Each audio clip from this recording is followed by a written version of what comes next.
Folks, it's time to tear into the top end of OG73. We're going to do a little up pipe stuff. We're going to do a little turbo stuff.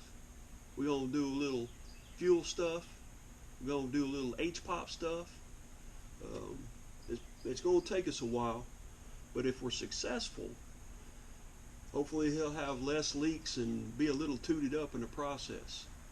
Otherwise, this just might be the last time anybody sees him in running condition.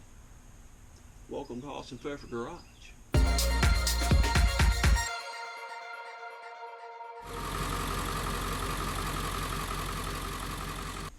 Like I said, folks, this is going to be a doozy. We're delving deep into the top end of OG73. So the areas that we want to address are the general problem areas of the 7.3 Powerstroke, being the up pipes. The up pipes always tend to leak. 260,000 miles, 22 years old. I'm sure they're leaking. Probably haven't been addressed in the past, so we're going to go ahead and do that. Turbo pedestal, the EBP valve, which is emissions oriented, tends to leak oil everywhere, makes the turbo less efficient, all that kind of good stuff. We're gonna put a non EBP pedestal in there. We're also going to rebuild our turbo. That'll be exciting. Never done that before. Hopefully it's still turboing when I'm done.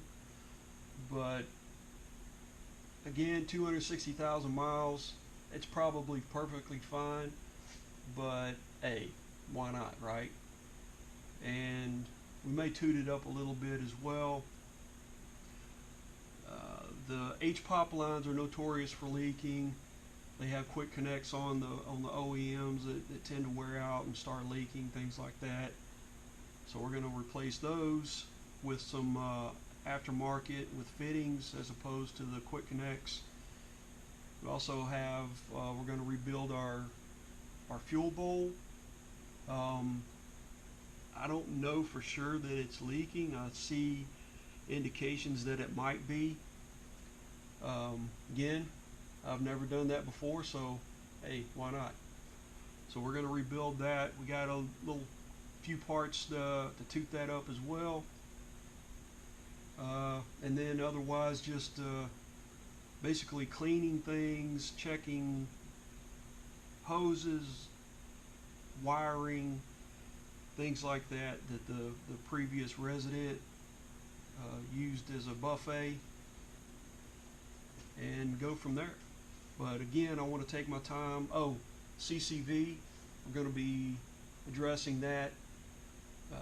Instead of pumping nasty fumes into the intake, we're going to redirect that, kind of like what we did with Blackjack. So we're going to have to remove our intake. We're going to have to remove our intercooler pipes. We're going to have to remove our turbo pedestal, HPOP lines, fuel bowl, up pipes, all of that. Everything's got to go. It's going to be pretty barren up there. While we're in there, we're going to try to clean some stuff up. There's a lot of oil and things, and I saw some leaves, and there's still some remnants of the previous occupant down in there. We're going to take a look at our vacuum lines and wiring and all that kind of stuff down in there that we can't see really good at this point, and see if there's anything that we need to fix or improve on.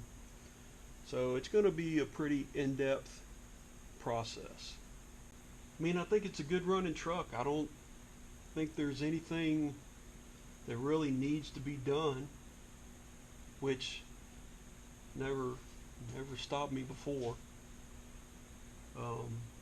There's no warranty to void, which is kind of makes it a little more exciting. But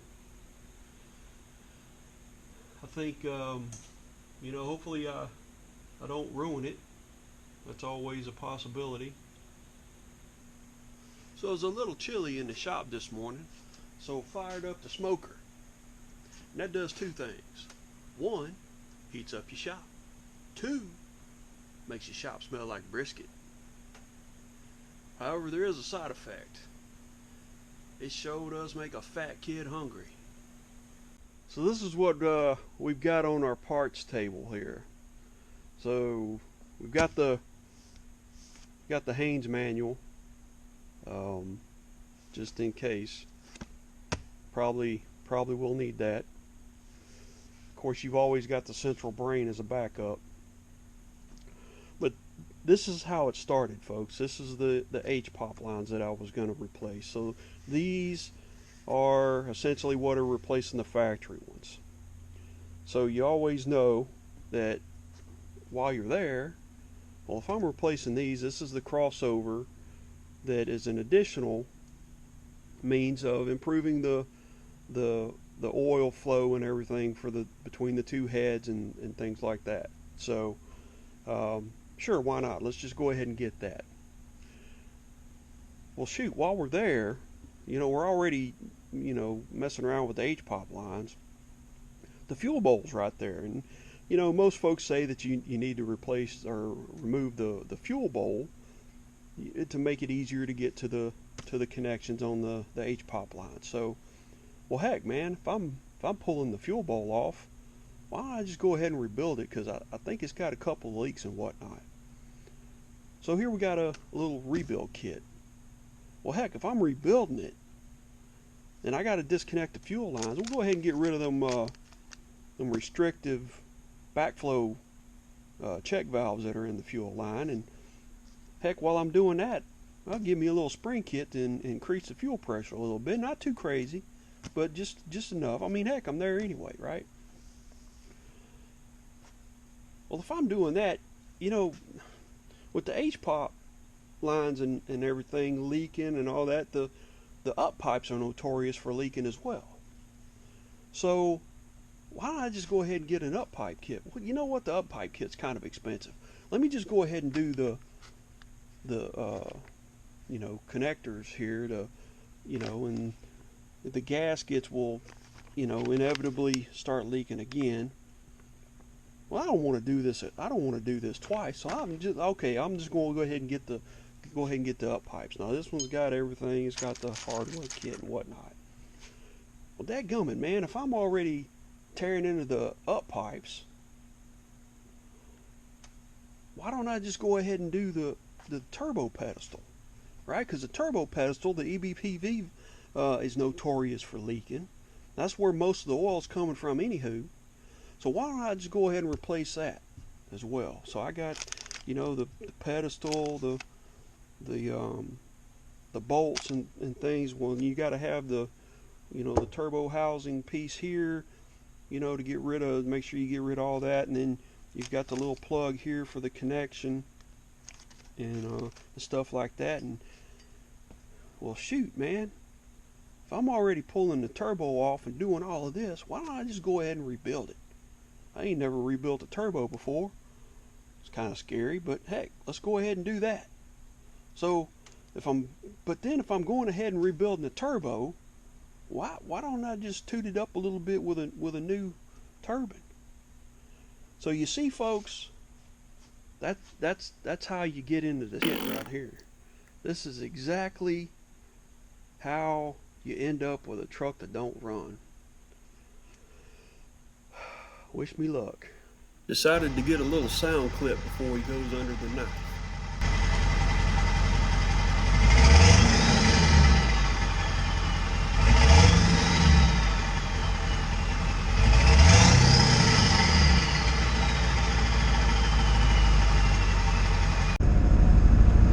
So we're taking OG73 out for a little spin. Maybe the last one. We'll see. We put our gauges in here to kind of get a baseline because we kind of knew we were going to be doing this kind of stuff. So just taking him out, and we've been getting a little bit of driving around on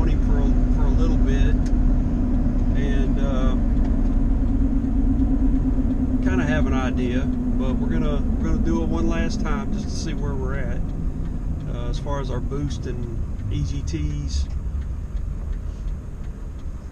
Initially, when we had the wastegate connected, we were getting about 15-16 pounds of boost.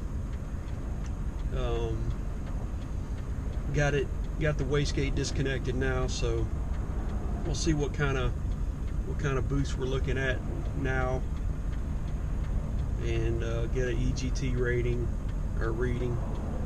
So once we do what we do, if and he runs, when we're done, we'll see how they compare.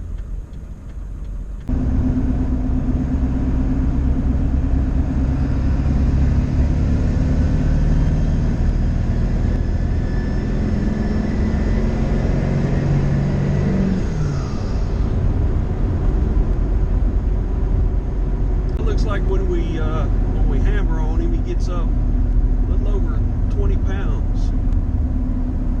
So then we kind of run out of RPM. But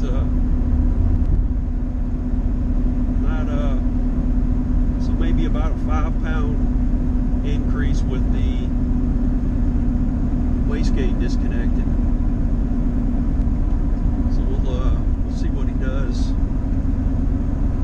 or if he does.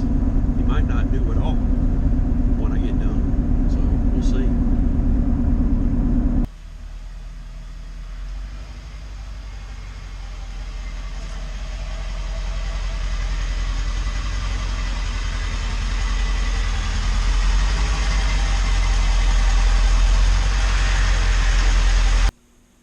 That about does it for now.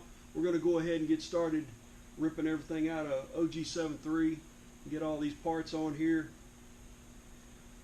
Yeah, this is a pretty decent project for us, and I know it's not the supercars and hypercars and everything that's out there that everybody likes watching, but hopefully we can provide a little bit of entertainment and maybe even accidentally provide some good information. But I can tell you, you may not always see how to do it right here at Hoss and Pepper Garage, but you'll see how to do it wrong. Thanks so much for watching, and we'll catch you next time.